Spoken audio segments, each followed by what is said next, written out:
అంతర్జాతీయ ఇంధన రంగంలో ప్రతికూల పరిస్థితులు నెలకొన్నాయి. ఇరాన్ ఇజ్రాయెల్ యుద్ధం దెబ్బకైతే పరిస్థితులు చాలా జటిలంగా మారాయి. అయినా కూడా పెట్రోల్, డీజిల్, వంట గ్యాస్పై కేంద్ర ప్రభుత్వం అదిరే గుడ్ న్యూస్ చెప్తోంది.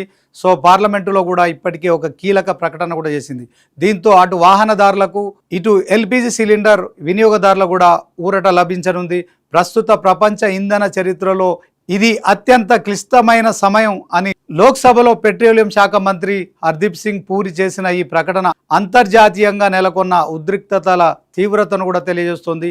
ఇరాన్, ఇజ్రాయెల్, అమెరికా మధ్య ఘర్షణల వల్ల ప్రపంచ చమురు రవాణాకు అత్యంత కీలకమైన స్ట్రెయిట్ ఆఫ్ హార్ముజ్ మార్గం దాదాపు మూతపడింది. ప్రపంచవ్యాప్త ముడి చమురు, సహజ వాయువు, ఎల్పిజి సరఫరాలో 20% వాటా ఈ మార్గం నుంచి కూడా సాగుతోంది. ఇటువంటి విపత్కర పరిస్థితుల్లో కూడా భారత్కు ఇంధన కొరత రాకుండా ప్రభుత్వం పకడ్బందీగా వ్యవహరిస్తోందని మంత్రి భరోసా ఇచ్చారు.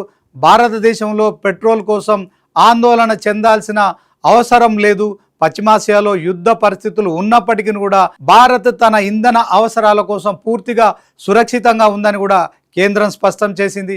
న్యూఢిల్లీలోని మంత్రుల సమావేశంలో దేశీయ ఇంధన భద్రత, అలాగే విదేశాల్లోని భారతీయుల రక్షణ గురించి కీలక నిర్ణయాలైతే తీసుకున్నారు.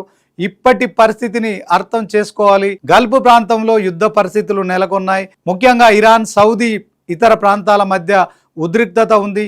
ఇక్కడి సముద్ర మార్గాల ద్వారా ప్రపంచ చమురు సరఫరాలో ఎక్కువ రవాణా అవుతుంది. ఒకవేళ